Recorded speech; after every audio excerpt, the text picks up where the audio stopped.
nerviosos por todos los cambios, por ejemplo, que hay a través de esa membrana plasmática y a través de las conexiones prácticamente aferentes y eferentes que hay, así como todos la importancia de los estímulos externos o periféricos que de alguna u otra manera van a estimular alguna parte de nuestro encéfalo y vamos a tener una respuesta, ¿no?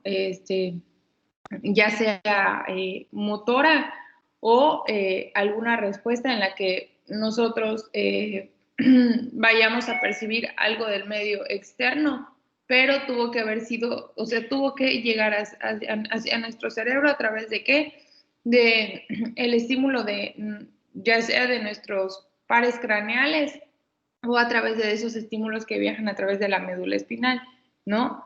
Yo les decía la importancia de conocer, ¿no? A los tipos de neuronas, ¿no? Porque estamos viendo que cada sistema nervioso tiene bueno, el somático y el sistema nervioso autónomo tienen neuronas sensitivas y neuronas motoras. Y como les he explicado,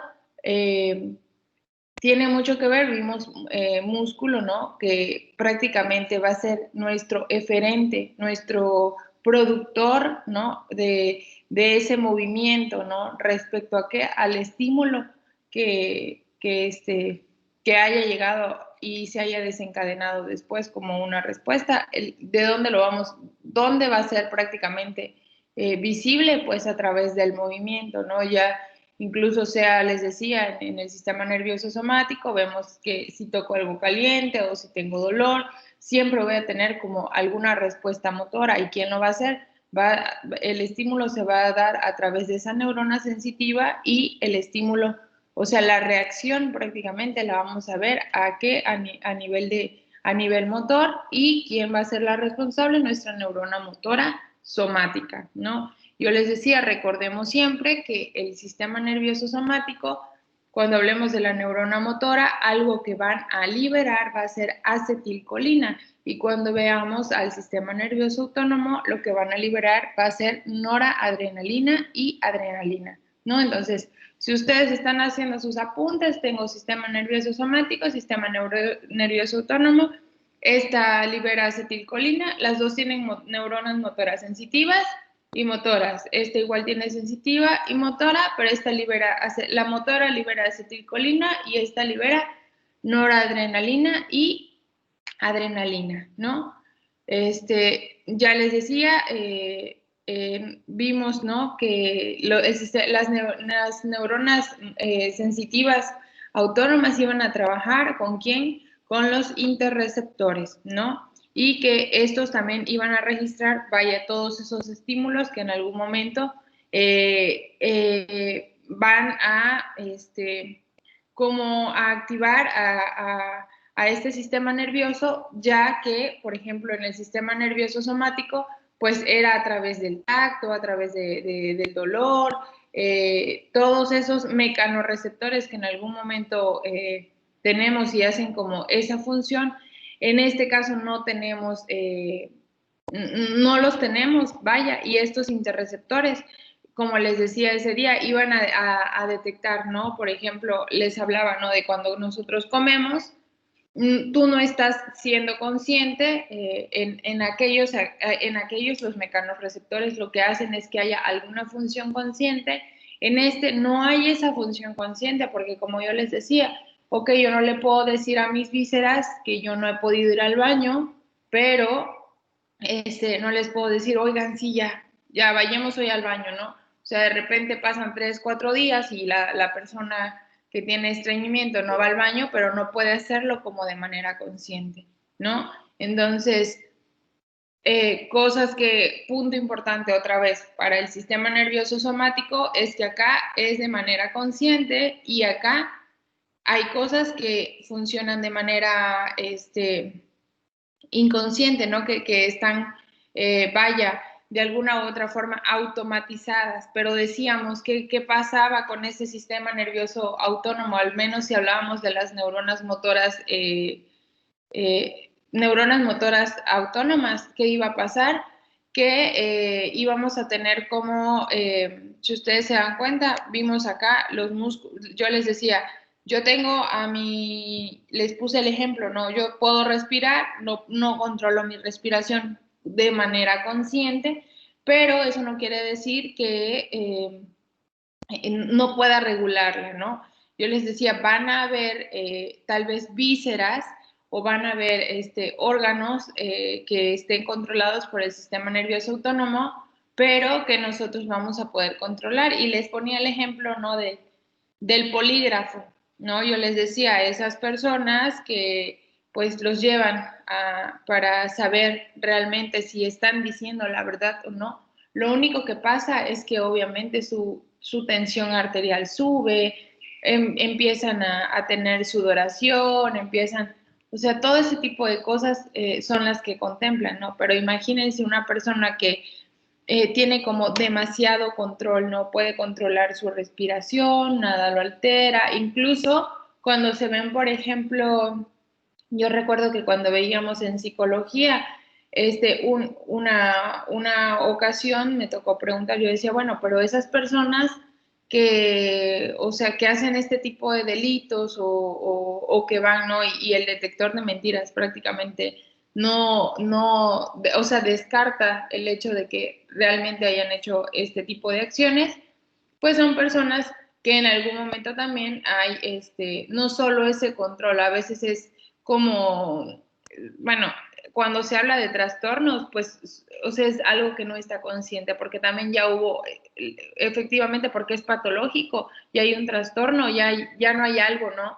Que realmente te esté dando datos reales, ¿no? Entonces, por eso, cuando hay, por ejemplo, no sé, yo veía, ahora que inició la cuarentena, esa serie de Netflix una serie, un documental de este niño que Gabriel se llama, creo, si no mal recuerdo, sí, creo que Gabriel, y, o sea, interrogan a los papás, interrogan, ¿no? A, a los familiares, a la trabajadora social, interrogan a todos para saber cómo se fue dando todo este proceso, porque incluso, o sea, ves tú a la mamá cuando le están interrogando y que ya la tienen en el juicio prácticamente, y esta señora realmente, pues, te das cuenta también que era algo como que ni le importaba, ¿no? O sea, no la ves derramar una lágrima o matamos a mi hijo porque lo golpeamos demasiado, no, o sea,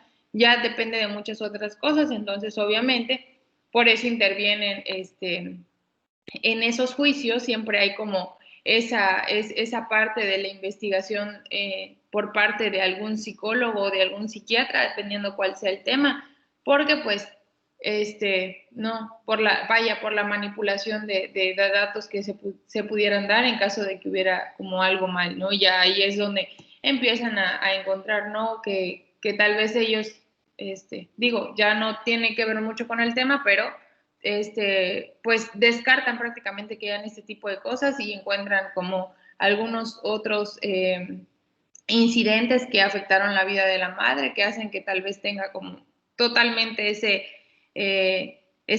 desvinculada, ¿no? Del niño. Pero, vaya, estas cuestiones, ¿no? Yo les decía también otro ejemplo es el hecho de las personas que practican yoga, pues pueden controlar mucho esta parte de su paz interior, ¿no?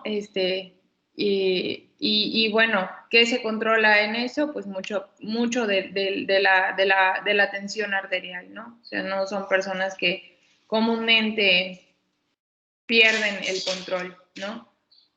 Y bueno, les decía, estas neuronas motoras autónomas van a liberar qué cosa? Adrenalina y noradrenalina, ¿no? Y bueno, explicamos, ¿no? Anatómicamente cómo se verían esas neuronas. Ya les decía que la neurona motora somática, pues solamente iba a ser como una sola guía de dónde iba a salir del sistema nervioso, o sea, iba a salir del sistema nervioso central y hacia dónde iba a ir directamente hacia nuestro músculo. Y es lo que les explicaba cuando hablábamos de la neurona motora somática y les decía otra vez, lo del pulpito, ¿no? Cuando llega y la vemos allá, ¿no? En donde está liberando como esa acetilcolina que llega hacia ¿qué?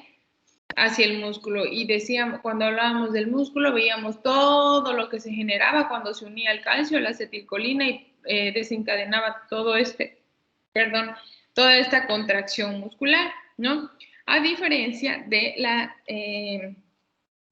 neurona motora somática. Aquí esta neurona motora autónoma, ¿qué iba a pasar con esta neurona autónoma? Iba a tener dos neuronas, toda esta vía la iban a formar dos neuronas, ¿no?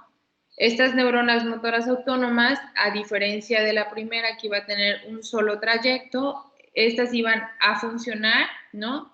¿De qué forma? ¿No? Iba a salir una del sistema nervioso central y iba a llegar ¿hacia dónde? Hacia un ganglio y luego de ese ganglio, y punto importante, yo no les decía, llega, pero esa neurona tiene mielina, ¿no? Ahora, esa neurona que sale del ganglio hacia nuestras vísceras no iba a tener mielina, iba a estar amielinizada, ¿no? Y estas dos vías estas dos neuronas iban a producir qué cosa, iban a hacer qué cosa, toda esa vía esa vía motora autónoma, ¿no? Yo les decía también que hay dos maneras de que se produzcan estas vías. Una es que llegara del sistema nervioso central hacia un ganglio o bien iba a llegar hacia qué cosa, hacia una glándula suprarrenal, ¿no? Y veíamos que después de la glándula suprarrenal también salía amielinizada toda esa neurona y se iba a conectar hacia dónde, hacia las vísceras, ¿no? Y también les mencionaba que la parte que va del sistema nervioso, vamos a llamar una neurona preganglionar a la que iba a estar entre el sistema nervioso central y el ganglio, o bien entre el sistema nervioso central o la glándula suprarrenal. Ahora, de la glándula suprarrenal o del ganglio hacia las vísceras se iba a llamar glándula postganglionar, ¿no?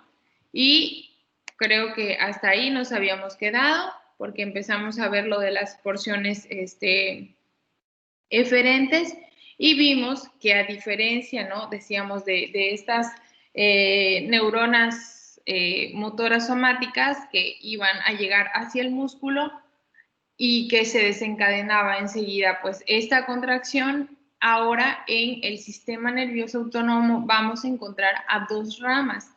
Y aquí es cuando vamos a empezar a hablar del sistema nervioso, de las divisiones simpáticas y parasimpáticas, ¿no? El sistema nervioso simpático y el parasimpático. Entonces, cuando escuchamos sistema nervioso autónomo, lo primero que se te viene a la mente es que este se va a dividir en el sistema nervioso simpático y el sistema nervioso parasimpático. Bien lo decían sus compañeras desde la exposición, ¿no? Una nos va a mantener como en ese estado de alerta y la otra va a regular todo lo que pase en ese estado de alerta. Cuando estamos en ese estado de alerta, nuestra frecuencia cardíaca sube, empieza tal vez la sudoración, empiezas con ansiedad, la frecuencia respiratoria aumenta, estás en un estado en el que, bueno, lo asocian, ¿no? Como ese estado de huida, ¿no? Ese estado de emergencia, cuando, por ejemplo, a ti te asaltan, es el sistema nervioso simpático va a ser el primero que se va a activar. Ahora bien, la división parasimpática, que es todo lo contrario, es como, todo ese periodo de la vuelta a la calma, ¿no? Ese periodo en el que vuelven todos todo lo que se ha alterado en algún momento, vuelve a su estado normal. Y obviamente este sistema nervioso simpático y parasimpático trabajan en conjunto. ¿Por qué? Porque como les he dicho y les he mencionado en todas las exposiciones, y desde la primera les mencioné que hay algo que se llama homeostasis y que siempre no es como ese estado de equilibrio, de bienestar, de todo nuestros aparatos y sistemas del cuerpo, ¿no? Para mantenernos estables, para mantenernos, vaya, bien, ¿no? Entonces, obviamente al existir esta división simpática tendría que ver como que algo que lo esté regulando. Incluso vemos, ¿no? Que hasta en las células, así como hay algo que llega por endocitosis, también va a haber algo que lo va a expulsar fuera de la célula, a menos que la célula no lo utilice, ¿no? Tiene que salir por exocitosis. Todo es así como existe. Veamos esta parte de la vida, no está, la verdad, está muy bien, está demasiado explícito en el yin yang, ¿no? Para todo lo bueno hay algo malo y viceversa, ¿no? Entonces, al menos en nuestros sistemas nerviosos, en el sistema nervioso autónomo, vamos a encontrar estas divisiones. ¿Y qué cosa va a pasar con estos sistemas nerviosos simpáticos y parasimpáticos? De alguna u otra forma, estos, y lo vemos en la diapositiva, van a inervar a quién, a todos, a la mayoría de todos los órganos, o sea, todos los órganos viscerales, ¿no? En algún momento van a recibir inervación de quién, de estos dos sistemas nerviosos, ¿ok? Uno, obviamente, como les decía, cuando haya algún proceso de excitación, lo que va a hacer es que va a generar, ¿qué cosa? El aumento de su actividad, ¿no? Y por ejemplo, cuando esta actividad en algún momento vuelva la vuelta a la calma, ¿quién lo va a regular? Pues sistema nervioso parasimpático. Cuando hablamos de excitación, por ejemplo, estoy yo muy bien, si viene alguien y me dice que algo malo pasó, tal vez se agite mi respiración, tal vez eh, ¿cómo se llama? Tal vez mi frecuencia cardíaca se aumente, pero en algún momento, o sea, tengo que estar bien, ¿no? Obviamente, ¿no? El hecho de que haya una excitación prolongada, crónica, tal vez pueda desencadenar algo patológico, ¿no? Entonces, de alguna u otra forma, siempre van a ser como nuestro cuerpo, yo se los decía, incluso cuando realizan ejercicio que vimos músculo, nuestro cuerpo también tiene como esa activación, ¿no? De el sistema protector, ¿no? Nuestro cuerpo nunca va a desencadenar respuestas que sean también desfavorables para nuestra salud. Entonces, trabajan en conjunto, no es como de alguna u otra forma, les decía, algo tiene que regular, incluso en cuestiones patológicas. Vemos que en una persona que tiene un problema de la tensión arterial, ¿no? Que ahí se llama ya presión arterial, siempre mantiene niveles elevados arriba. Nuestra tensión arterial debería de ser regular, 120/80, 110/70, ¿no? Y esas personas por lo regular tienen niveles arriba de 120, permanecen con una presión arterial como de 140, 120, 150, 120, ¿no? Arriba de nuestros niveles normales. Por lo regular ellos no tienen una presión más baja, justo por eso son pacientes hipertensos, ¿no?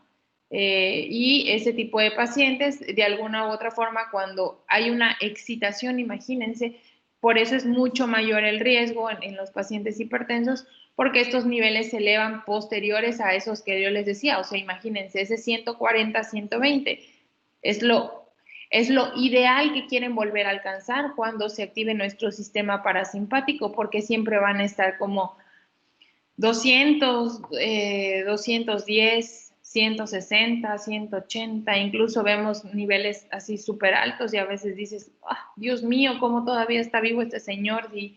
Pero, digo, son cuestiones clínicas que vemos, ¿no? En los pacientes. ¿Ok? Y vemos, de alguna u otra forma, esta es la estructura de la división simpática. En la siguiente creo que tengo a la parasimpática y vamos a ver dos cosas. De acuerdo a de dónde van a salir las eferencias, vemos que, por ejemplo, en el sistema nervioso simpático, vamos a ver si ustedes se fijan, por ejemplo, en dónde están situadas las neuronas simpáticas, las vamos a encontrar desde T1 hasta L3, ¿no? ¿En dónde se encuentran? En la sustancia gris. Si nosotros vemos como toda esta parte de la médula, las vamos a encontrar de dónde van a salir. Veíamos, ¿no? En las respuestas en donde tenemos, les mostraba, ¿no? La neurona motora somática y las vías motoras autónomas. Veíamos el dibujito, ¿no? Yo siempre les digo, es como una M, ¿no? En donde se forma las astas, ¿no? Y veíamos que en donde iba a estar en el asta anterior, vemos que sale esta sustancia gris. Y desde ahí van a salir prácticamente en la respuesta eferente, ¿no? Vamos a encontrarlas. Yo les decía, ok, si ya tengo, ya estuve haciendo como mis apuntes y ya tengo aquí sistema nervioso somático, sistema nervioso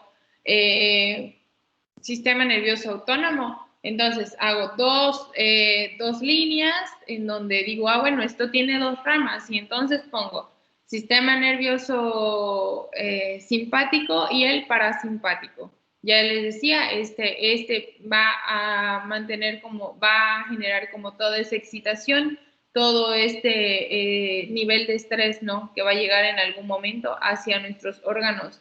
Y en este otro vamos a volver a la calma, va a regular todo esto que se había excitado, va a generar esa inhibición, ¿no? Entonces, ¿qué voy a hacer ahora? Si ya tengo estos dos sistemas nerviosos, ok, ¿de dónde van a salir todas esas respuestas? ¿De dónde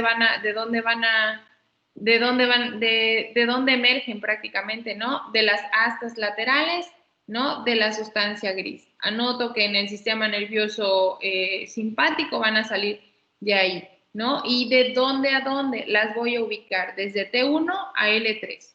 Con que yo sepa de T1 a L3, bueno, desde ahí van a emerger, ¿qué cosa? Nuestras respuestas del sistema nervioso simpático, ¿no? Ahora bien, este es de las astas laterales de T1 a L3. Comparamos. Sistema nervioso parasimpático. ¿De dónde salen? Veamos. Las neuronas preganglionares, ¿de dónde se van a ubicar? ¿No? Y vemos que va a tener dos divisiones, ¿no? Unas en donde se van a encontrar, las vamos a encontrar en los pares craneales. ¿En cuál? En el tercero, en el séptimo, en el noveno y en el décimo, ¿ok? Y vemos hacia dónde van todas estas respuestas, ¿no? Ahora bien, las otras las vamos a encontrar en dónde, igual en las astas laterales, pero ¿de dónde? Las vamos a encontrar desde S2 a S4, ¿no? S2, S3, S4, ¿no? Entonces, vemos, ¿no? Totalmente de acuerdo a las estructuras, de dónde van a salir estas respuestas, ¿no? Y también otra cosa que hemos mencionado es que les decía, encontramos en las dos, en la división simpática y parasimpática, yo les decía, para que haya una respuesta del sistema nervioso autónomo, tienen que haber, ¿qué cosa? Dos neuronas motoras, ¿ya? Estas neuronas motoras, ¿qué es lo que hacen en el ganglio o qué es lo que van a hacer en esa glándula suprarrenal? Pues van a hacer sinapsis, ¿no? ¿Por qué que decíamos que era la sinapsis? Era esa conexión, iba a ser esa comunicación entre una neurona y otra. Y entonces, ¿en dónde van a hacer aquí sinapsis? En el simpático, anoto. En el simpático, ¿dónde hacen sinapsis? ¿No? Vamos a ver que tenemos, por ejemplo, aquí en la imagen, y estas van a ser sinapsis en los ganglios del tronco sináptico o en los paravertebrales. A diferencia del parasimpático, que van a hacer hacen sinapsis, ¿no? Obviamente con las postganglionares, ¿en dónde? En los ganglios terminales. Entonces, puntos importantes y voy sacando mis apuntes. Bueno, ya llevo datos específicos de cada uno, ¿ok? Y ahora bien, como dato, ¿no? Vamos a encontrar a dos principales ganglios autónomos. Vamos a encontrar también ganglios simpáticos y parasimpáticos, ¿no? Los simpáticos incluyen los del tronco simpático y los paravertebrales, ¿no?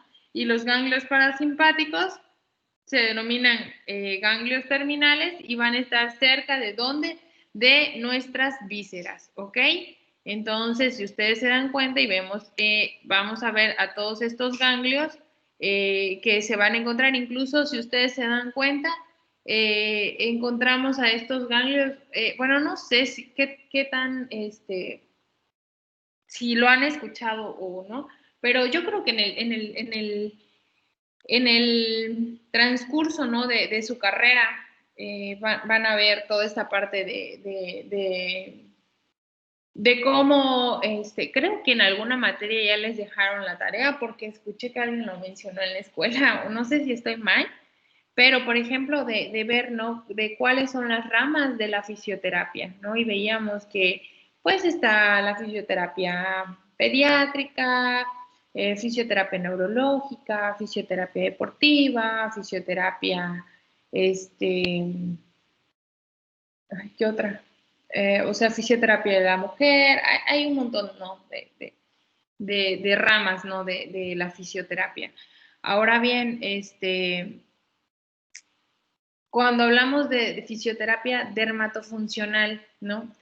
Muchas de las de estas de esos tratamientos que se dan, tienes que saberte, ¿no? En dónde están, por ejemplo, los ganglios. Yo tomé una certificación en, ¿cómo se llama? En remodelación corporal, creo. Algo así, no sé. Y ves, obviamente, toda esta parte a lo que ahorita llaman aparatología, ¿no? O sea, realmente son algunos tipos de corrientes a dosificaciones totalmente diferentes, ¿no? No tienen como un factor terapéutico para alivio de dolor, no, no, no, no. Por ejemplo, hay corrientes galvánicas, ¿no? Hay un aparatito que es como un celular y que lo que produce, ¿no? Es como que te va a permitir, ¿no? Como generar de alguna u otra forma como algún calor y que desintegra el tejido adiposo y entonces tú tienes que ayudar a ese tejido adiposo, ¿no? A que en algún momento puedas como drenarlo, ¿no? Entonces, ¿qué es lo que tienes que hacer? Activas tú los ganglios, incluso te dicen, bueno, vamos a activar a los ganglios y buscas en dónde están. Si voy a trabajar el cachetito, entonces empiezo a activar como todos los ganglios que tengo cercanos. ¿Por qué? Porque hacia allá voy a hacer como todo ese drenaje, o si lo voy a hacer a nivel del abdomen, entonces empiezo a activar en el abdomen, debajo de los dos dedos debajo del ombligo, a un lado. Entonces empiezo a activar a todos esos ganglios hacia donde yo voy a enviar. ¿Por qué es importante saber esto y por qué también en algún momento yo siempre digo estoy muy en contra de los spa, ¿no? Porque a veces te ponen tratamientos que te dicen, 10 habitaciones en el mes y no sé cuánto, y vendas frías y, ¿cómo se llama? Spa galvánico y no sé, esas cosas, realmente digo, si un fisioterapeuta los hace que se dedica a esta área dermatofuncional, vamos a ver que no es totalmente correcto. No es lo mismo que, que yo vaya con Juanita Pérez y me ponga, me esté pasando la cavitación y me dijo que en 10 sesiones voy a quedar súper flaca porque necesito irme de vacaciones, a que vayas a que vayas conmigo y yo te voy a decir, ok, mira, una cavitación solo te la puedo hacer una vez a la semana. Voy a hacer toda esa activación además de los ganglios y yo no te puedo enviar. Si ustedes se dan cuenta en dónde están los ganglios y hacia dónde se va a ir toda esa grasa, imagínense que se lo voy a enviar a todo mi hígado. ¿Y qué es lo que va a pasar? Mi paciente va a quedar flaca, sí, pero imagínense que en mes y medio ya debe de estar internada porque tiene hígado graso. imagínense que además ella no está haciendo ejercicio y todo quiere que sea así a través de esto. Entonces, no quiere decir que no puedan utilizar, no puede utilizarse todo este tipo de aparatos, ¿no? Para la reducción del peso, no sé qué. O sea, digo, yo no estoy peleada con eso, pero hay que hacerlo de forma correcta. Así también hay que tener en cuenta, ¿no? Toda esta parte. Quien no sabe y vas tú a un spa así a lo loco, ¿no? A ponerte este tipo de cosas, pero no sabe ni cómo trabaja tu cuerpo, pues obviamente puede generarte repercusiones en algún momento. Y entonces ahí también empezamos a ver la diferencia en que nosotros no vamos a ser Juanita Pérez. Aquí va a ser el licenciado César, va a ser la licenciada en rehabilitación, en fisioterapia, perdón, Fanny, ¿no? O la licenciada, yo voy a ir con mi fisio. ¿Y quién es tu fisio? No, pues es Jessy Vadillo. Ay, qué padre, o sea, sí sabe un montón. Voy a ir con Jimena. O sea, vamos a hacer esa diferencia de ir con alguien que realmente sabe qué es lo que está haciendo, qué es lo que está tratando, pero además sabe cómo funciona. Que no te va a poner algo que en algún momento te va a hacer daño. Ustedes van a ser conscientes y yo siempre se lo he dicho. Tengo un primito que está en primer semestre como ustedes, pero que está estudiando en Tabasco. Y me decía hace unos días, oye prima, ¿verdad que nosotros vamos a ser como los ayudantes ¿cómo fue que me dijo? Del ortopedista o del traumatólogo? Y le dije, ¿el qué? El ayudante. Y le dije, yo no estudié enfermería porque yo no quería ser ayudante de nadie. Le dije, tampoco quería que me dieran como órdenes. Y le dije, pero es que necesitamos tener el diagnóstico. A ver, espérate, le dije, estás estudiando y tu carrera te permite, le dije, que te llegue con lo que les he dicho a ustedes, que tu paciente llegue con un diagnóstico médico. Tú como fisioterapeuta en algún momento vas a poder evaluar a tu paciente y vas a dar un diagnóstico clínico. Yo les decía, les ponía la otra vez el ejemplo, ¿no? De todos aquellos que llegan con parálisis facial. Entonces, sí, fue daño del séptimo par craneal. Ajá, espérate, ya tu evaluación te das cuenta que está dañado el quinto, que está dañado el séptimo y que está dañado hasta el octavo par craneal, ¿no? Que hay afecciones que tú detectaste y eso tú se lo pones. Ya se da el médico cuando ve tu nota, dice, no, pues le hizo la evaluación y tú así como que, obvio, soy fisio, ¿no? Pero ¿de qué va a depender esto? De que ustedes le pongan ganas, ustedes sepan y sepan también cómo trabaja cada uno de nuestros aparatos y sistemas, los conozcan primero que nada, pero además sepan cómo funcionan. ¿Para qué? Porque si ya saben cómo funciona y cuando algo no esté funcionando, sepan también qué van a hacer para que recupere su función. ¿Ok? Y entonces, prácticamente en este cuadrito está, bueno, todo lo que vimos en esta primera parte, ¿no? Eso es como un resumen.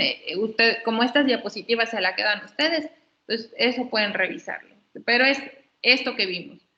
Ahora bien, vimos que su compañera, no me acuerdo si era Jimena, Shamari, entre las dos, yo no recuerdo, que hablaban hablamos de neurotransmisores y de los receptores del sistema nervioso autónomo y vimos, ¿no? Que hablábamos de los receptores y de las neuronas colinérgicas y adrenérgicas y a veces como que, bueno, nos enrollamos un montón. Entonces, ¿cómo vamos a hacerle?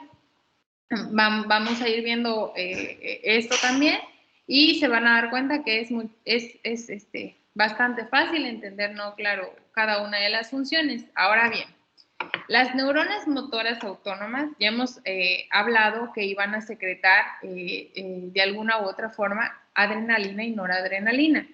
Ahora bien, de alguna u otra forma, también estas van a secretar dos neurotransmisores, ¿no? ¿Cuáles van a ser estos dos neurotransmisores? Van a ser neurotransmisores colinérgicos y adrenérgicos, ¿ya?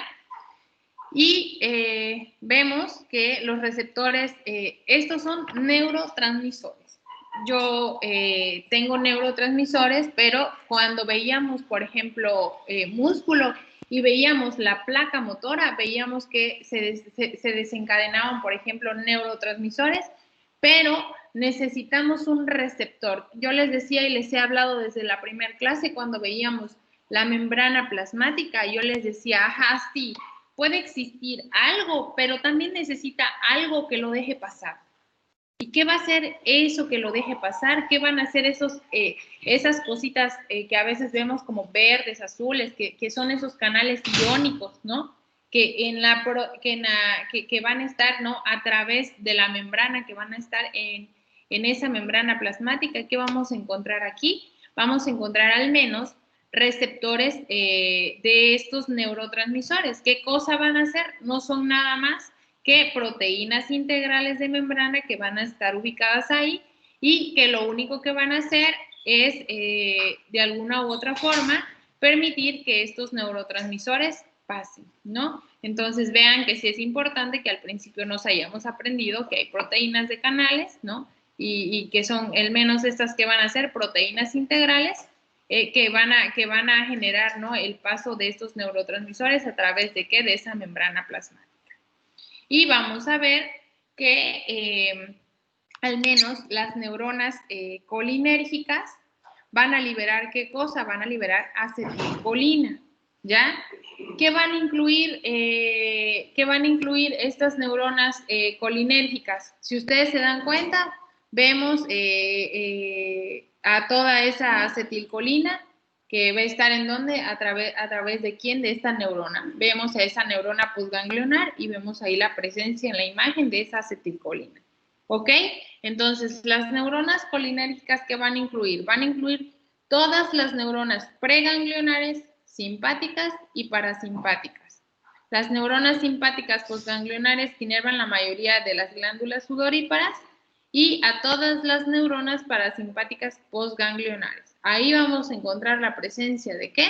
De esa acetilcolina, ¿ya? Entonces, cuando iba yo viendo, ¿cómo se llama? Cuando iba haciendo todo este mapita conceptual de donde estoy haciendo como todos mis apuntes o como estén haciendo sus apuntes, ahora voy a ver que voy a encontrar dos neurotransmisores, ¿no? Voy a encontrar aquí qué neurotransmisores, los colinérgicos y los adrenérgicos. Y vemos entonces que los colinérgicos van a liberar ¿qué cosa? Acetilcolina, ¿no? Ahora bien, estas se las puse como una imagen de referencia realmente porque se las puse en las dos, pero para que entendiéramos, ¿no? Cómo se daba todo este proceso, ¿ok? Entonces, decíamos y veíamos en nuestra neurona, veíamos que en esa neurona motora encontrábamos ¿qué cosa? Vesículas sinápticas, esas cositas que están cerradas en rojo, que fue lo que vimos en la clase de músculo. ¿Qué cosa encontramos? Esas vesículas sinápticas, ¿no? ¿Y qué pasaba con esas vesículas que estaban dentro de nuestra neurona motora? ¿Qué pasaba? Se iban a liberar por exocitosis. ¿Y a dónde se liberan por exocitosis? A través de esa hendidura sináptica, ¿no? En dónde está esa hendidura sináptica y veíamos que también íbamos a encontrar como estas ¿cómo se llaman? Estas hendiduras que vamos a encontrar entre la neurona motora y al menos ahí veíamos que era el sarcolema, es toda esta placa motora. Entonces, todo lo que se libere de esa vesícula sináptica se iba a ir a través de ahí y se iba a unir hacia un receptor. Este es nuestro neurotransmisor liberado, ¿ok? Ya se liberó, ya está en hendidura sináptica. ¿A quién se iba a unir? Hacia un receptor colinérgico específico, ¿no? Y entonces es en donde les hablo. Si yo tengo un receptor colinérgico específico, ¿cuál sería mi receptor colinérgico específico aquí? Veíamos a esas cositas, bueno, en esta imagen, ¿no? Vemos a esas cositas verdes, ¿no? Que iban a ser a esos receptores, ¿no? A donde va a llegar y le va a permitir el paso, ¿no? Ahora bien, ¿cuáles van a ser esos receptores colinérgicos que se van a unir aquí en la acetilcolina? Porque es la única que se va a liberar por esos, por esos neurotransmisores. Lo que va a liberar esa vesícula sináptica va a ser acetilcolina, no hay más. ¿qué cosa vamos a encontrar? ¿Qué es lo que qué receptores van a aceptarme esa acetilcolina? Prácticamente, ¿qué receptores van a hacer el match con esa acetilcolina? Los nicotínicos y los muscarínicos, ¿ok? Y vamos a ir viendo uno por uno. ¿Vamos bien hasta acá?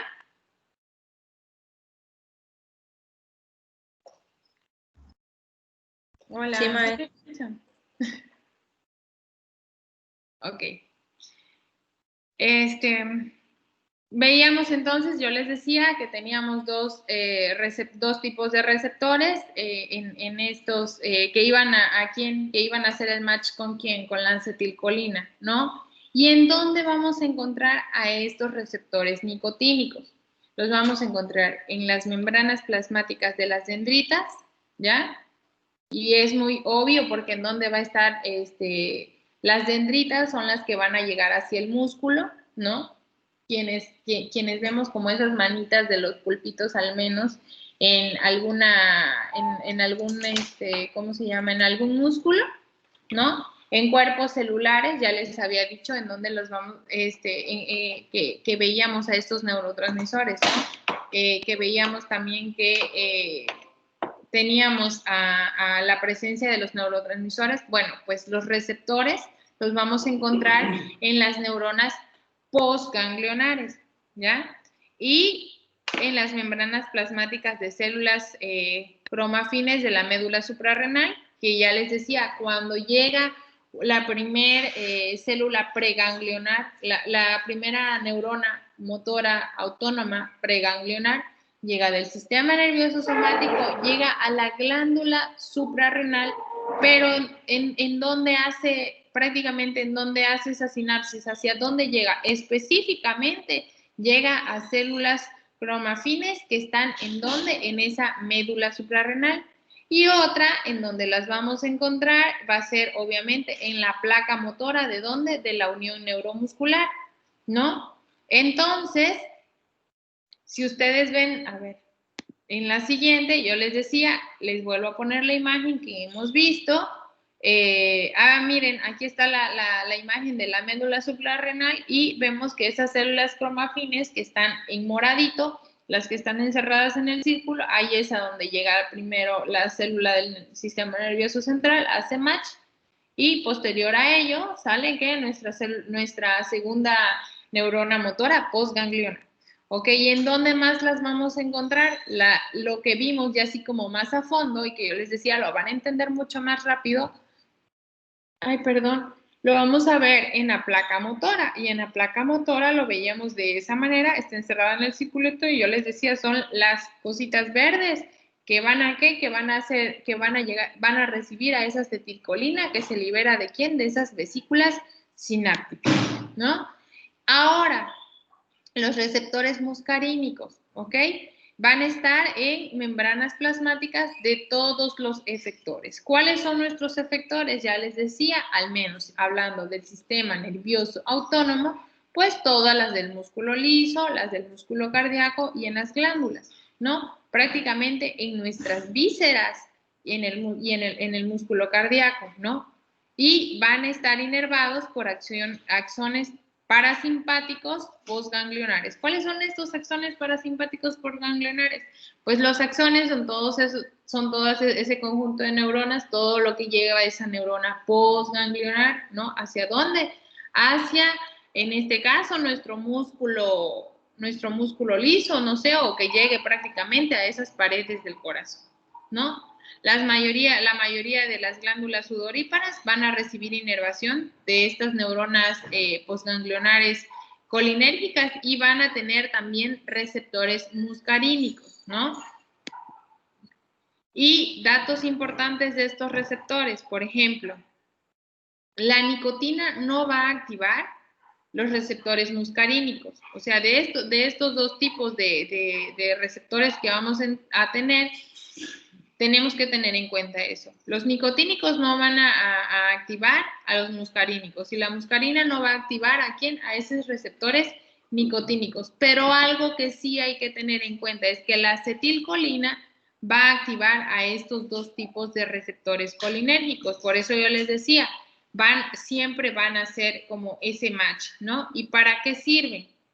La activación de los receptores nicotínicos por medio de la acetilcolina va a despolarizar y excitar a la célula postsináptica, ¿ya?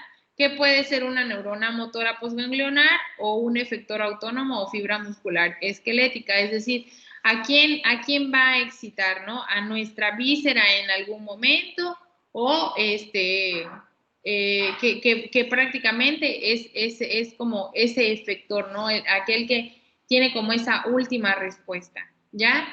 O bien vemos a la activación de los receptores muscarínicos, que también mediante quién, mediante la acetilcolina, que en algún momento pues obviamente la va a captar, que va a causar la despolarización y excitación y otras hiperpolarización según la célula específica que tenga. Entonces, es ahí cuando también vemos, por ejemplo, no sé, en los músculos, por ejemplo, yo les decía, bueno, o si hablamos a nivel visceral y llega a esta glándula postganglionar, ¿no?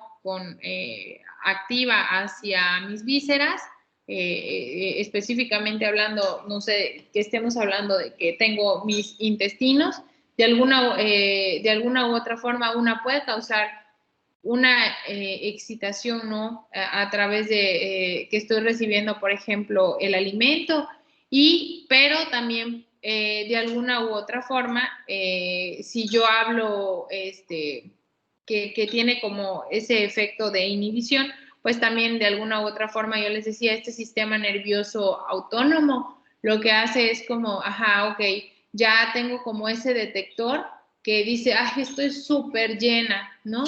Entonces, todos estos se activan de alguna u otra manera para tener alguna respuesta y entonces, pues prácticamente, ¿qué dejas tú de hacer? Pues dejar de comer, ¿no? O sea, no te vas a llenar como para querer reventar, porque realmente lo que posterior va a hacer, va a haber alguna otra respuesta a nivel del sistema nervioso autónomo que ¿qué te va a causar?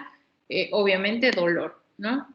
Y vemos algunos ejemplos, ¿no? Aquí, por ejemplo, les vuelvo a poner la imagen que ya hemos visto en músculo para que, pues, prácticamente lo tengamos más claros, ¿no? Hagan de cuenta que aquí estamos viendo, ¿no? De alguna u otra forma, que lo único que se va a desencadenar, yo les decía, cuando se va a liberar o hay una vesícula que libera por exocitosis hacia la placa motora y tenemos un receptor que lo va a captar y luego entra, pasa esa membrana plasmática, después de que pasa esa membrana plasmática, ¿qué se desencadenaba? Se desencadenaba la contracción. Ahora, eso lo veíamos como en cualquier músculo. Entonces, un ejemplo que les puse acá es que la acetilcolina, por ejemplo, va a excitar a los receptores de las fibras musculares lisas del músculo esfínter de la pupila, lo que va a promover como esa contracción, ¿no? Vemos esa contracción prácticamente de esta pupila. Ahora bien, la acetilcolina más un receptor, o sea, si la acetilcolina fue captada por ese receptor muscarínico, ya les decía que no solo iba a promover qué cosa, la inhibición, la excitación, sino también la inhibición. Entonces, lo que va a hacer cuando es captada, por ejemplo, es que va a relajar qué cosa a nuestra pupila. Ahora bien, como la acetilcolina es activada inactivamente por la acción de la enzima de la acetilcolinerestasa, los efectos desencadenados por las neuronas colinérgicas son breves. ¿A qué se refiere todo esto?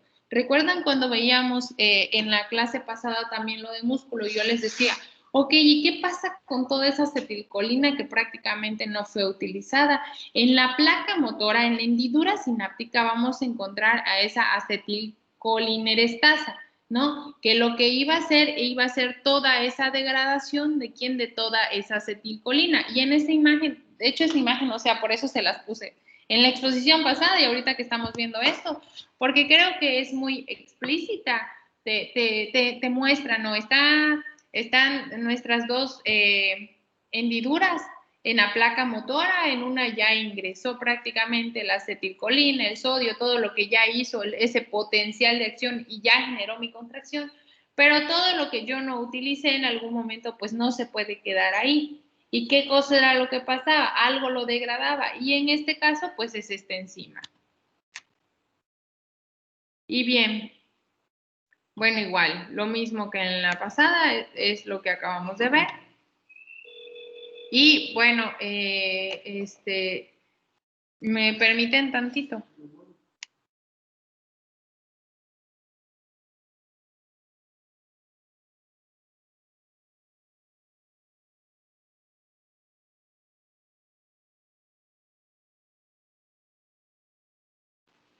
Perdón, chicos.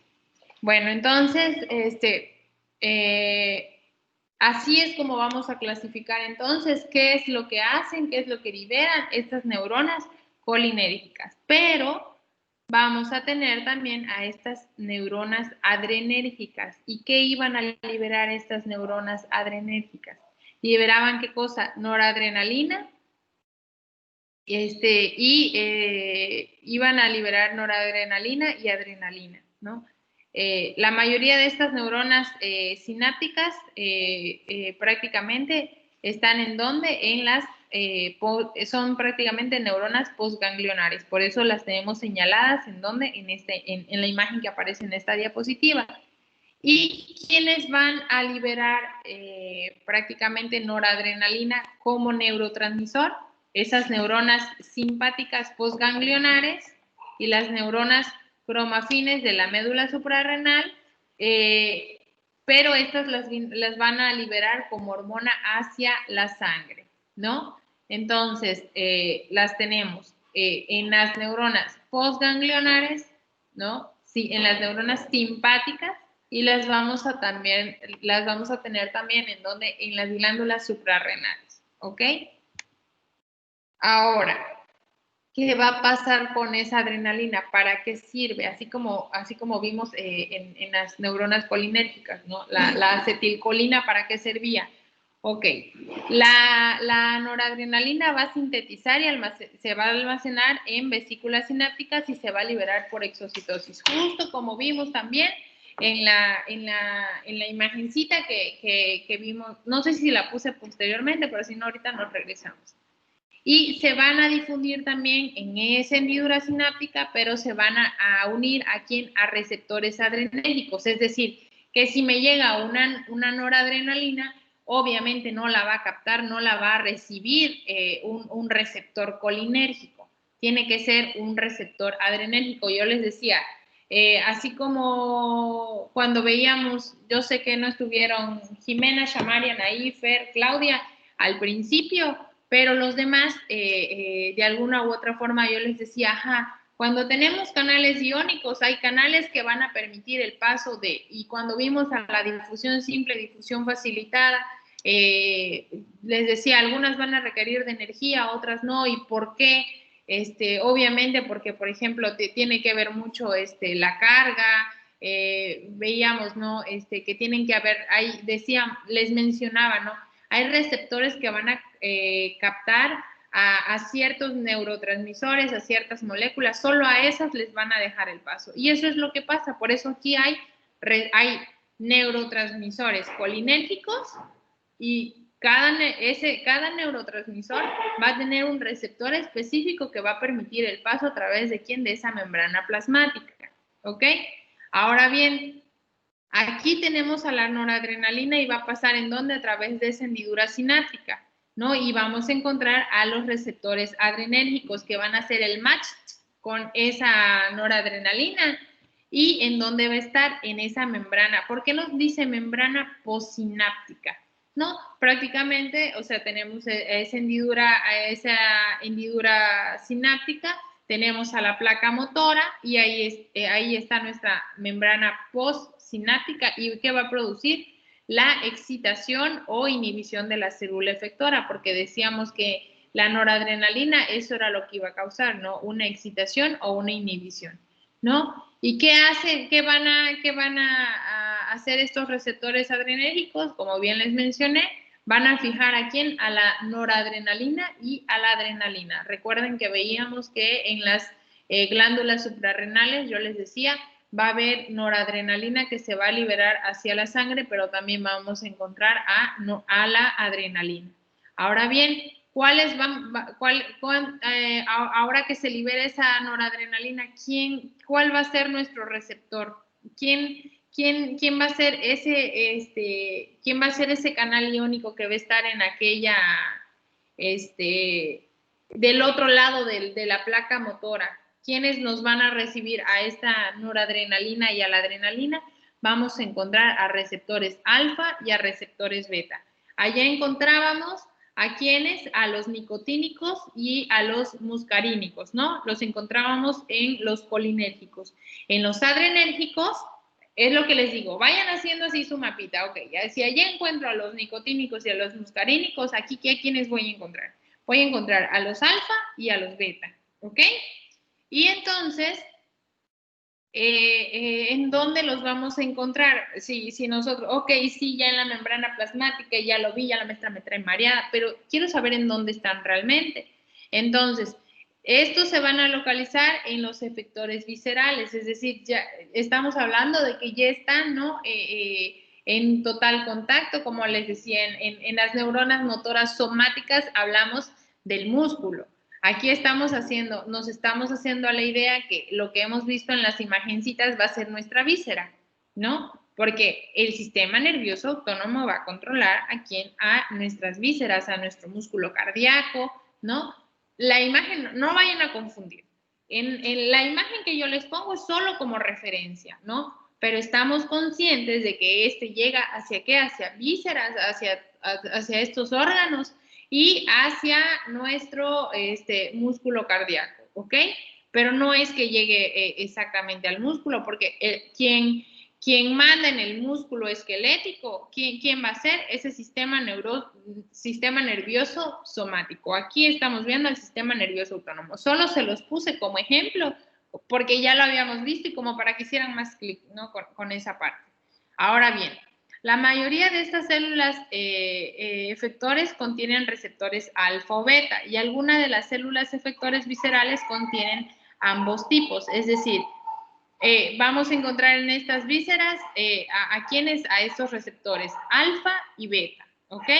Ahora bien, la noradrenalina estimula a los receptores alfa con mayor intensidad que a los beta y la adrenalina es un potente estimulador de los receptores alfa y beta. Es decir, la noradrenalina, hagan de cuenta que le gusta más esos receptores alfa, ¿no? Como que los beta, le hace ojitos y nada más, ¿ya? Pero la adrenalina, hagan de cuenta que es así como, llega y ella enseguida va a estimular a quienes, a estos receptores alfa y beta. Es decir, la noradrenalina va a andar medio tonteando con los beta, pero súper sí con los alfa y la adrenalina, pues súper sí con los dos, ¿no? Con los receptores alfa y con los beta. Ahora bien, la actividad de la noradrenalina en la sinapsis culmina cuando el axón liberó a esa noradrenalina, la recapta, o cuando, por ejemplo, vamos a encontrar a una enzima, que la abreviamos como COM, o la MAO, que es la monoaminoxidasa, ¿no? Estas las van a inactivar. Ahora bien, algo que tenemos que tener presente es que ustedes veían, ¿no? Que en aquella encontrábamos era a la acetilcolinorestasa, ¿no? Que veíamos en la imagen que iba a degradar a quien, ya que se había generado toda esa contracción, yo les decía, iba a estar ahí para desintegrar a la acetilcolina. ¿Qué es lo que encontramos a diferencia de los receptores, cuando veíamos a los neurotransmisores y receptores colinérgicos? Que aquí en los adrenérgicos, ¿a quienes vamos a encontrar? Justamente esos que se generó esa sinapsis. ¿Quiénes van a ser? Allá era la acetilcolinorestasa. Aquí vamos a encontrar a las COM y a las MAO, ¿no? Que en algún momento lo que van a hacer solo va a ser inactivarlas, ¿ok? Entonces, si yo ya les estoy hablando, hagan de cuenta que es esto. Me voy a regresar tantito a la imagen.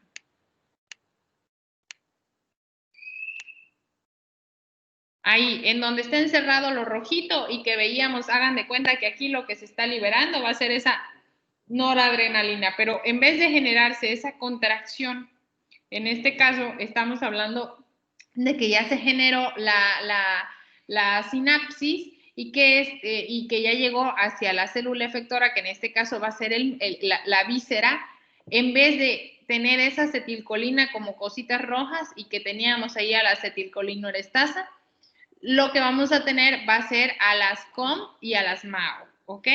Pero estamos hablando de receptores, cuando estemos hablando de receptores y de neurotransmisores adrenérgicos, ¿ok? Ahora bien, en comparación de la acetilcolina, la noradrenalina persiste en la hendidura sináptica durante más tiempo. Recuerdan que yo les decía, en aquella no tarda casi nada porque esta acetilcolinorestasa la va a degradar enseguida y entonces por eso no se queda tanto tiempo.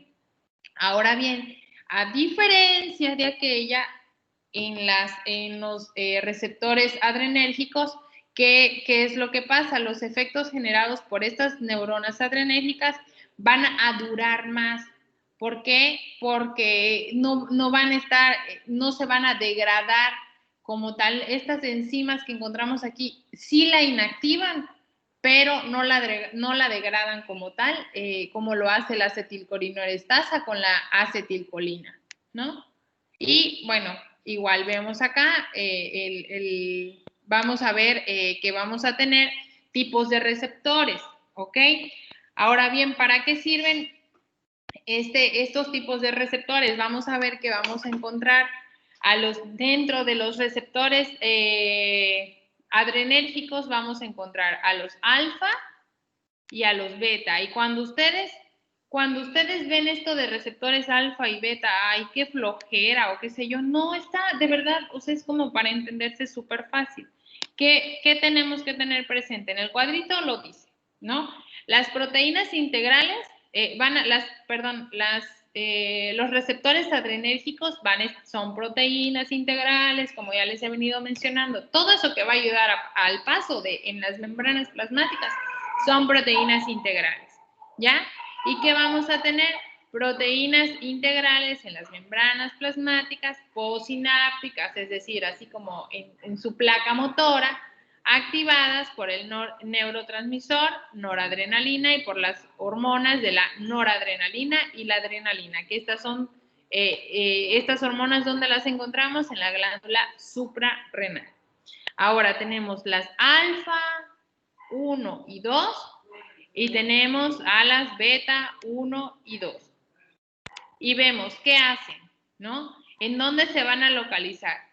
Esto, por ejemplo, vemos a las fibras musculares, las vamos a encontrar en las fibras musculares cardíacas, en las células yuxtaglomerulares del riñón. Cuando escuchamos esto yuxtaglomerular o cuando veamos como algo que sea como yuxta, es como una superposición. Por ejemplo, hay una aplicación de láser que es se me fue la palabra, pero hagan de cuenta, hay una yuxtaposición, creo que hagan de cuenta que este es el logo de la modelo, ¿no? Pero hagan de cuenta que me duele acá. Y entonces hay una aplicación que te dice que es a través de la yuxtaposición, no sé qué, es alrededorcito de esta zona que me está doliendo, ¿no? Entonces, que va a estar como alrededor del riñón, ¿no? En el lóbulo posterior de la hipófisis y en los adipocitos. Y perdón, bueno, inicié con las beta, ahorita podemos regresar a las alfa, ¿no? Y si se dan cuenta, va a tener una activación, o sea, ¿dónde se activa este receptor? Ya sabemos en dónde se localiza, pero al hablar de activación estamos hablando ahora sí de la función, ¿no? Por ejemplo, en las fibras cardíacas provoca excitación, es decir, aumento de la frecuencia de la fuerza y de la frecuencia de contracción. este ejemplo es así como que súper fácil porque es lo que pasa cuando se genera cuando yo les decía, cuando el paciente tiene ¿cómo se llama? Cuando tiene la frecuencia cardíaca alta, que tiene hipertensión prácticamente, vemos que la tensión arterial está súper arriba. Entonces, cuando hay una excitación, ¿qué cosa? Imagínense, ¿qué tipo de receptores? O sea, para empezar, está activada la noradrenalina, ¿no? Y está súper activada. ¿Y quién va a ser ese receptor que va a estar ahí? Vamos a encontrar a un receptor adrenérgico beta, ¿no? Uno. Así también, por ejemplo, ¿cuándo va a estar activa? Cuando hay una secreción de la renina, cuando hay una secreción de la hormona antidiurética, de la degradación de triglicéridos, que va a producir, ¿qué cosa? Liberación de ácidos grasos en la sangre. O, por ejemplo, veamos un ejemplo de las beta, ¿no? De las beta tipo 2. Vemos que dice que está presente ¿en dónde? En los hepatocitos, ¿no? Y entonces vemos que hay se da cuando este receptor está en función, ¿qué cosa es lo que pasa? La glucogenólisis, ¿no? Que va a ser esa degradación del glucógeno en glucosa. ¿Cómo entendemos esta parte?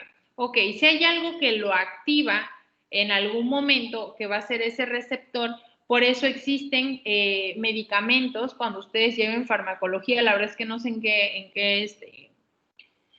qué semestre la llevan, pero cuando ustedes lleven fármaco, ustedes van a decir, la maestra no estuvo tan loca explicándonos esto de los receptores adrenérgicos y colinérgicos, porque en algún momento pues sí tienen como una función, ¿no? Van a tener una función porque pues para algo que pase el paciente está tomando algo que va a inhibir esa función. ¿Para qué? Para que el cuerpo vuelva a generar esa homeostasis, ¿no? Por ejemplo, vemos que vemos en las glándulas, veamos en estas receptores adrenérgicos alfa. Si nos ponemos a ver, por ejemplo, en el primero, dice, ¿en dónde los vamos a encontrar? En las fibras musculares lisas, en vasos sanguíneos, que irrigan glándulas salivales, piel, mucosas, riñones, vísceras abdominales y el músculo del esfínter de la pupila del ojo. En el efecto de activación te pone un ejemplo. Excitación, es excitación, flechita, contracción, que provoca la vasoconstricción de la pupila y el cierre de los esfínteres.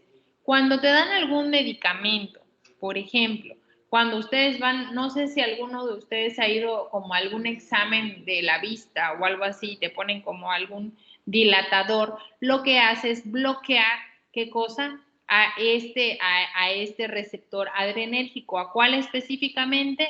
Al alfa tipo 1. ¿Por qué? Porque si esto genera la vasoconstricción, es decir, la contracción de tu pupila, cuando quieren observar tu pupila, ¿qué es lo que quieren ver? ¿No? Que ésta se dilate. Entonces, ¿qué es lo que te pone? Te ponen un bloqueador de este receptor, prácticamente. Eso es lo que contiene, vaya. O bien, por ejemplo, te dice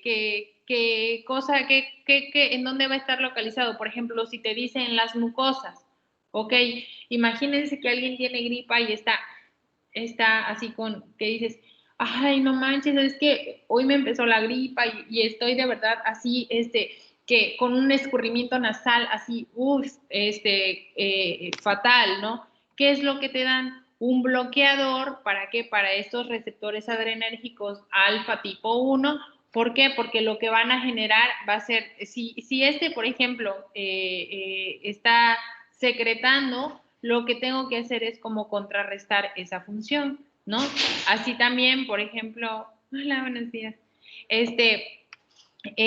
Vemos que en pacientes que tienen, por ejemplo, no sé, yo les hablaba en pacientes que tienen diabetes, ¿no? Y que decíamos que yo les explicaba alguna vez, yo les decía el cuento de Hansel y Gretel, ¿no? lo recuerdo porque son mis únicos alumnos, pero yo les decía, ¿no? ¿Cómo se da este proceso en bonito de cómo una persona llega a tener diabetes, ¿no? Y no hay producción de insulina. Y bueno, entonces, si tenemos a estos receptores adrenérgicos, al menos los hepatocitos, que decíamos, y hay vemos toda esta concentración de glucosa en sangre, y qué cosa es lo que queremos, qué es lo que te dan, ¿no? Porque estos receptores están como activos y para que estos, por ejemplo, generen esa degradación, te dan un medicamento justo ¿para qué? Para que se degrade esa glucosa, ¿no? Y cómo a través de esta glucogenólisis, perdón, y ¿cómo se da esto, no? Obviamente para otra vez mantener que el paciente vuelva a estar de alguna u otra forma en su estado normal, ¿no? Entonces, no es como nada más, tenemos que ver esto, qué show. No, no, no. Cada una de nuestros receptores tienen una función específica y al menos aquí estamos viendo, ¿no? Sobre todo que estamos viendo órganos viscerales. Y si estamos viendo la función, ya les decía, del órgano, la anatomía del órgano, estamos viendo la anatomía de cómo llegan esas señales, de cómo se genera esa sinapsis y cómo se van a generar esos efectos en las vísceras. Ok, ya entendí la función. Pero entonces, si ya entiendo la función, tengo que saber qué es lo que pasa cuando hay un error. Y en este caso estamos viendo, ¿no? Que cómo interviene también la farmacología para ayudarnos en algún momento otra vez a generar la homeostasis. No solo hacemos ingesta de medicamentos como porque se nos dé la gana, ¿no? Y bueno, yo les puse esto del tejido pardo porque veíamos que también vamos a encontrar, ¿cómo se llama? Receptores adrenérgicos beta tipo 3 en el tejido adiposo pardo, ¿no? Que en algún momento el efecto que en la activación de este receptor lo que provoca es la producción de calor. Ese tejido pardo es un tejido densamente inervado por el sistema nervioso simpático que consiste en adipocitos marrones, que es un tipo celular caracterizado por pequeñas gotas de lípidos, un núcleo central y un alto número de mitocondrias. Entonces, esas características también le dan como esa coloración, ¿no? Y se llama tejido pardo, que incluso si ustedes buscan como alguna imagen, tampoco crean como que van a encontrarla como en color marrón. De hecho, microscópicamente lo vemos como de alguna u otra forma, como colorcito rosa, no sé, si alguno tiene como la duda, como que puede buscarlo, ¿no? Posterior a la clase. Y ahora bien, como les hablaba yo de estos medicamentos, ¿no? Vamos a encontrar agonistas y antagonistas, y qué cosa van a ser los agonistas y qué cosa van a ser los antagonistas. No, un agonista va a ser una sustancia que se va a unir al receptor y lo va a activar en el proceso que imita, por ejemplo, al neurotransmisor natural o a la hormona. Es decir, así como, por ejemplo, alguien en algún momento puede tener ese escurrimiento nasal, ¿no? O imagínense una persona, por ejemplo, a mí, ¿no? La mayoría de las personas que conocemos dices, ay, bueno, es que es hipertensa, que hubo una excitación, fíjense que a mí no me pasa, a mí no se me sube la presión, a mí lo que pasa es que se me baja, entonces soy hipotensa. Cuando vienen a ver, iniciando la cuarentena, yo me puse súper mal y fui al médico y es que yo me siento mal y me siento como cansada y me siento como decaída y me siento como que con sueño todo el tiempo y bueno, me hicieron análisis de todo y ese día me estuvieron revisando y lo que encontraron fue que tenía yo, pues mi presión estaba bastante baja. Lo que te dan es como un agonista, en ese momento no hay como un medicamento que pudieran darme, pero me decían, ok, vamos a hacer un poquito de consumo de glucosa, porque me preguntaban, ¿consumes? A ver, ¿cuál es tu alimentación? Y ya les dije, no, pues yo sí consumo glucosa, como en algunas cosas que me encantan los pasteles y las galletas, no, pero pues no son cosas que consuma comúnmente. pero sí hago como que evito comer glucosa, yo les decía, la consumo en los alimentos, no como tal en las frutas o así, pero que yo a mi café le vaya a poner una cucharada de azúcar, la verdad es que no. Tampoco preparo, no consumo, trato de evitar como esas cosas. Y ya me decía, bueno, te vas a tomar un poquito de coca por lo pronto y vamos a tratar de estabilizarte, ¿no? Pero obviamente en algunas, en las personas que, por ejemplo, tienen diabetes, ¿no? Decíamos, la hiperglucemia va a ser esta gran cantidad de acumulación de glucosa y la hipoglucemia, cuando ustedes dicen, entró en coma diabético, hay una hipoglucemia totalmente, o sea, lo que hay es la falta de esa glucosa en el cuerpo y lo que te dan realmente son tal vez un agonista sería algo que en ese momento va a generar que la función de ese neurotransmisor para que vuelva a restablecerse esa función, ¿no? Por ejemplo, hablamos, por ejemplo, de aquí yo les puse la fenilefrina, va a ser una agonista de los receptores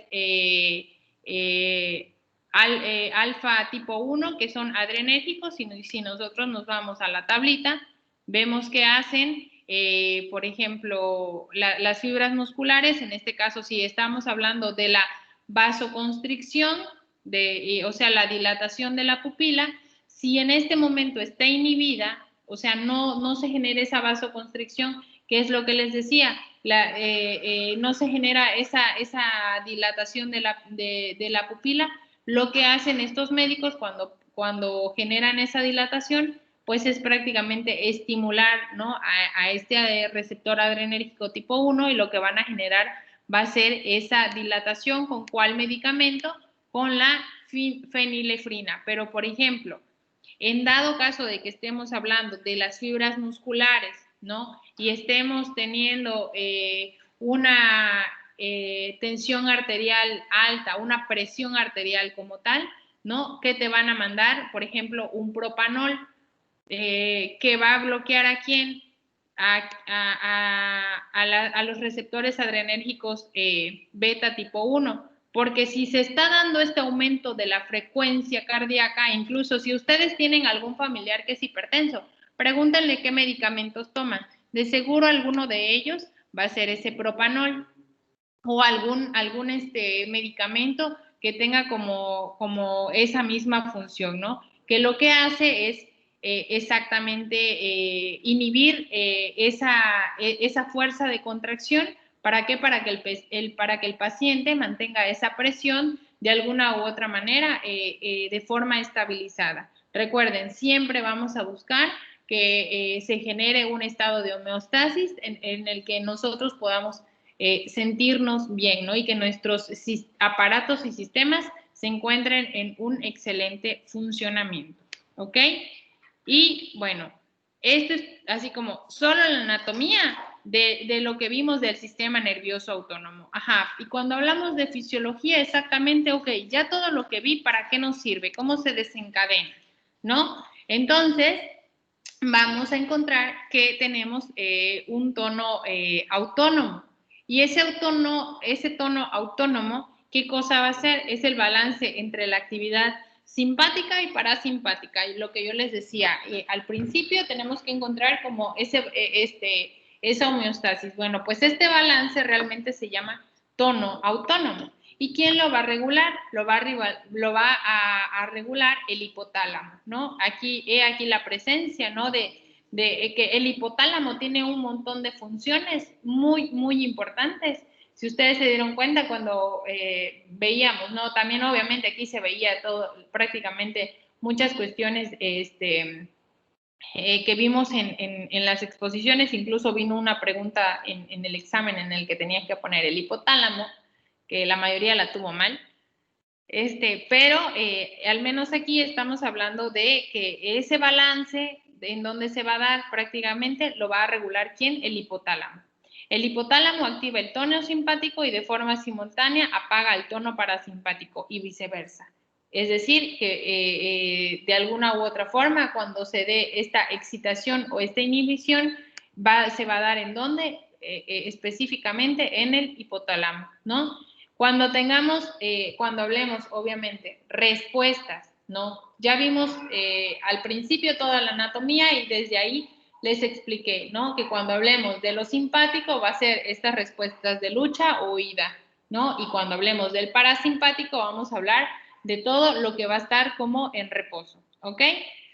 El tono, entonces, cuando hay alguna respuesta simpática, va a haber una activación en estrés físico o emocional, ¿no? Y obviamente yo les pongo aquí, domina la división parasimpática. ¿Por qué? Porque perdemos este estado de reposo totalmente de cuando tenemos esa excitación, ¿no? Por algo que nos está alterando, ¿no? Y que obviamente va a producir cambios fisiológicos, ¿no? El aumento del tono simpático favorece a las funciones corporales que pueden mantener una actividad física y vigorosa y la producción rápida de ATP. Ya vimos a nivel musculoesquelético también para qué necesitábamos el ATP, ¿no? En la contracción. Y entonces, si hablamos de ATP, estamos hablando también de que no solo se va a dar en situaciones estresantes, es decir, cuando hablamos de una activación del sistema simpático, no solo vamos a estar hablando que se va a activar cuando, ok, hay algo que me dé miedo, hay algo que me esté provocando, ¿cómo se llama? Ese estrés como emocional, ¿no? También lo vamos a ver cuando estemos haciendo los ejercicios, un ejercicio físico intenso, ¿no? Yo les decía, obviamente, ¿por qué? Porque todos nuestros sistemas de alguna u otra forma llegan como a un estado de excitación y después volvemos a la vuelta a la calma. Cuando el coach te dice, ok, ya terminó la sesión, vamos a estirar, ¿qué cosa es lo que vamos a empezar a activar? A nuestro sistema nervioso parasimpático. Y bueno, entonces vemos que se iba a estimular, ¿no? El ejercicio físico intenso, las emociones, y bueno, obviamente todos estos estados de excitación, ¿no? Ahora bien, ¿cuáles son las respuestas fisiológicas que vemos? ¿No? Va a haber dilatación de la pupila, el aumento de la frecuencia cardíaca, la dilatación de las vías aéreas.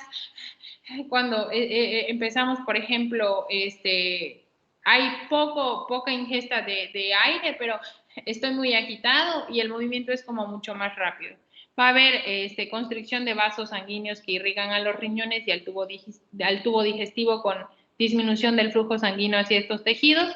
¿Qué cosa va a ser? La reducción de la formación de orina y la actividad digestiva, ¿no? De alguna u otra forma, si ustedes se dan cuenta, cuando es alguien, por ejemplo, que dice, ay, es que tengo, ¿cómo se llama esto? Colitis nerviosa, ¿no? Entonces vemos también está súper excitadas nuestras vísceras de alguna u otra forma y lo que hacen es esa vasoconstricción que lo último que genera es que ni vayamos al baño, ¿no? Y bueno, también vamos a ver la dilatación de vasos sanguíneos que van a irrigar en este caso, por ejemplo, al músculo esquelético, al músculo cardíaco, al hígado, al tejido adiposo, con el flujo sanguíneo hacia estos tejidos. Perdón. Ay, ya es la hora, ¿verdad? Sí. Sí, es que eso le iba a decir. Tienen, bueno, nos quedan poquitas diapositivas para que las terminemos el día martes y de ahí vamos a ver piel el día martes.